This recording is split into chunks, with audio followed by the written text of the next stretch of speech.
Sure Muhammed tercümesi 1. ayetten başlap okuyayımız inşallah. Euzubillahimineşşeytanirracim.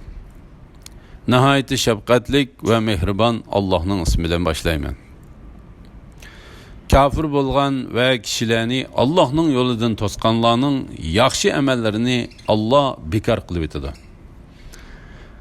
İman etkan ve yaxşı emellerini kıyganlarının Muhammed'e nazil kılıngan Kur'an ularning Rabbi tarafidan kelgan haqiqatdir.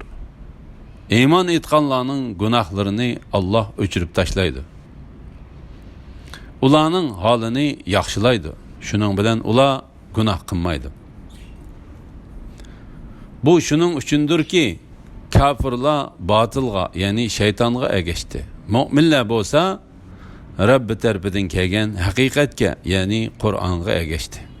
Allah insonlarga ularning ahvolini shundoq bayon qiladi.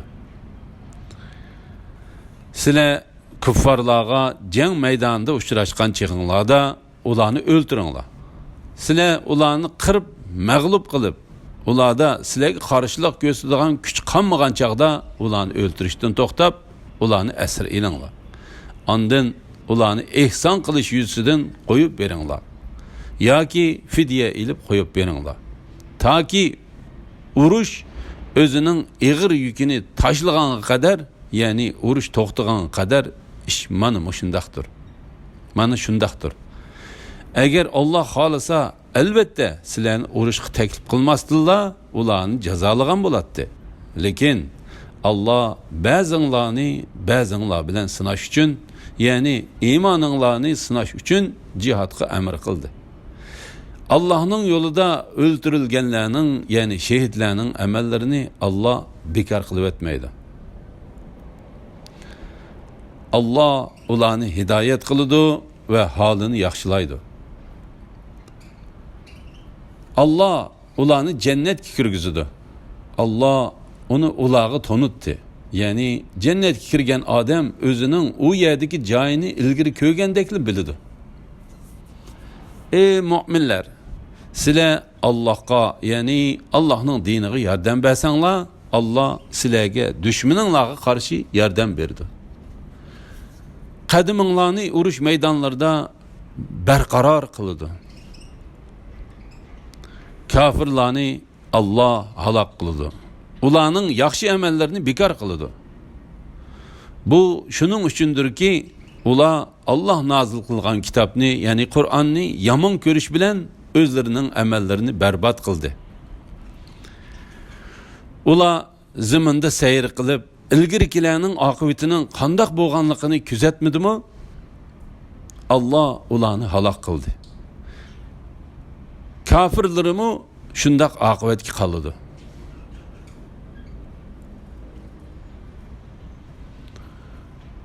Bu şunun üçündür ki, Allah müminlerinin medetkarıdır. Kafirlarga medetkar yoktur. Şübhisiz ki Allah iman etgan ve yaxshi amellerini qilganlarni ostidan o'stanlar iqib turadigan jannatlarga kirgizadi. Kafirlar hayoti dunyoda uning lazzatlaridan bahramand bo'ladi ve chahar payladek yeb ichidi. Oxiratda ularning joyi devzaq bo'ladi. Seni haydab chiqargan shaharning, ya'ni Makkaning aholisidan kuchlik bo'lgan nurg'un shaharlarning aholisini aloq qildik. Ularga hech qanday yordam qilg'ichi bo'lmadi. Rabbi tarafidan bo'lgan ro'shan dalillarga asoslangan odam, ya'ni mu'min, o'zining yomon amali chiroyli ko'rsatilgan va nafsi xohishlariga ergashgan odamga, ya'ni kofirga o'xshamdi. Taqvodorlarga va'da qilingan jannatning sifati shuki, u yerda rangi o'zgarmagan suvdan o'stanglar, ta'mi o'zgarmagan sutdan o'stanglar, ichkichilarga lazzat bag'ishlaydigan maydan o'stanglar va sop hasaldan o'stanglar bo'ladi. Ularga jannatda bahramand bo'ladigan turli mevalar bo'ladi va Rabbi tarafidan mag'firat bo'ladi. Mundaq taqvodorlar devzaqda mangu qoladigan, qaynoq suv bilan sug'urilib, qiziqligidan uchaylar par-par qilinadigan qılınğanlar bilan o'xshamdi? O'xshashmi? Ulardan, ya'ni munofiqlardan ba'zi kishilar sening so'zingga quloq soladi. Ular sening yiningdan chiqqanda ilm berilgan kishilarga, ya'ni sahobalarning o'limalariga masxira qilish yuzidan. Boyi u, ya'ni Muhammad nima dedi deydi. Ana shular Allah dillerini pechatlab etganlardir. Nefs xohishlariga ergashganlardir. Hidayet tapqanlarni Allah texmi hidayet qiladi. Ularga taqvodorlikning mukofotini berdi. Ular, ya'ni Makka kuffarlari faqat qiyomatning ularga tuyuqsiz kelishini kutdi. Shubhisizki qiyomatning alomatlari keldi. Ularga qiyomat kelganda ular qandoqmi va'z nasihat oladi? Ya'ni bu chaqda va'z nasihat olganning foydasi bo'lmaydi. Va'z nasihat olganligining foydasi bo'lmaydi. Bilginki Allohdan boshqa hech ma'bud barhaq yo'qdir. Gunohing uchun ayol mu'minlar uchun mag'firat tiligin. Allah sizlarning bu dunyodagi harakatinglarni va oxiratdagi joyinglarni biladi. Shunga oxiratlik uchun tayyorlaninglar.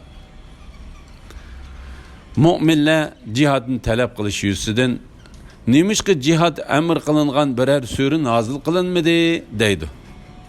Jihad zikr qilingan aniq sura nozil qilinganda dillarda kesel bağla, ya'ni munofiqlarning sana o'lim oldida o'limdan qo'rqib aylanib ketgan odamdek qarawatganligini ko'rsan.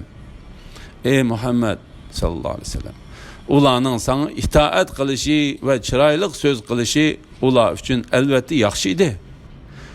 Urush qaror qilingan chaqda ular Allohga sodiq bo'lsa, albatta ular uchun yaxshi edi. Sizlar islomdan yuz o'rsanglar, ziminda buzg'unchilik qilarsizlarmi va sil rahmni uzib qo'yasizlarmi? Sizlar islomdan yuz o'rsanglar, ziminda buzg'unchilik qilasizlarmi va sil rahmni uzib qo'yasizlarmi? Ayni shunday kishilarni Alloh rahmatidan yiroq qildi. Ularni haqni anglashdan gaz qildi. Hidoyatning yo'lini ko'rishdan ko'r qildi. Ular haqni tonish uchun Qur'onni fikr qilmamdi. Balki ularning dillarida qulub bor. Shuni ular tushunmaydi. To'g'ri yo'l aniq bo'lgandan keyin aqsi qaytib olganlar, ya'ni iymondan kufrga qaytganlarga ularning bu ishini shayton chiroyli ko'rsatdi. Shayton orzu ve ajalning uzunluğu bilen ularning ko'nglini tindirdi. Bu, ya'ni shaytonning ularni ozdirishi.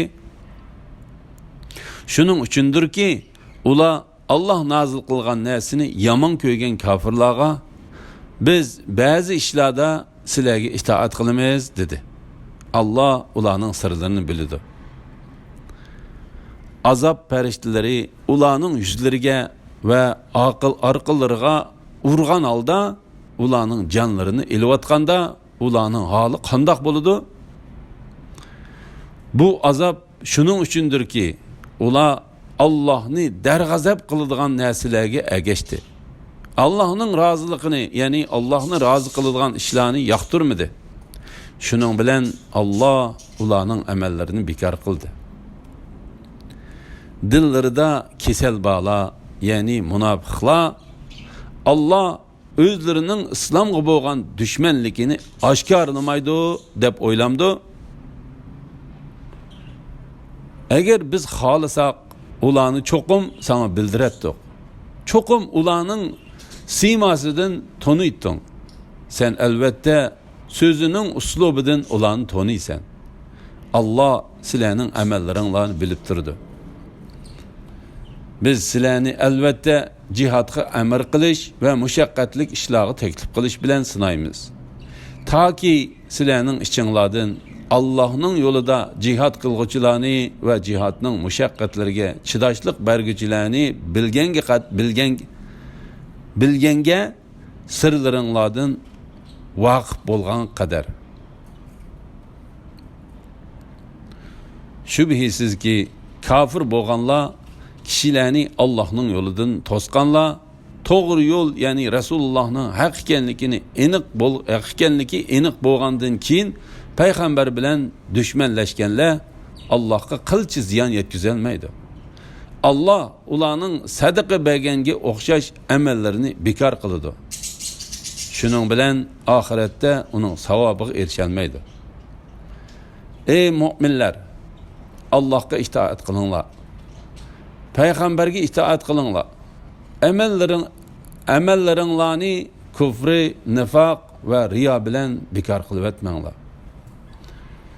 Şübhisizki kafir bo'lgan ve kishilarni Allohning yo'lidan to'sqanlar, ondan kafir peti o'lganlarni Allah hergiz mağfiret qilmaydi. Kafirlar bilan jang qilgan chig'inglarda bo'shab qolmanglar. Kafirlarni sulhga chaqirmanglar. Halbuki sizlar g'olib tursizlar. Allah sizlar bilan birgidir. Allah hergiz amalinglarning savobini kemaytib etmaydi. Dünya tirikçiligi faqat o'yin va tomoshadan iboratdir. Agar sizlar iymon etsanglar va taqvodorlik qilsanglar, Allah sizlarga ajringlarni berdi. Mol mulkinglarning hammasini berishni so'ramaydi. Faqat zakatni berishinglarni so'raydi. Agar u sizlardan mol mulkinglarni jiddiy so'rasa, bexillik qilsizlar. Bu bexillik sizlarning islomga bo'lgan adovatinglarni oshkorlaydi. Sizlar shundaq kishilarki Allohning yo'lida pul mol sarf qilishga chaqirilsanglar, sizlarning oranglarda bexillik qiladiganlar bor. Kimiki bexillik qiladigan, u o'zining ziyni uchun bexillik qiladi.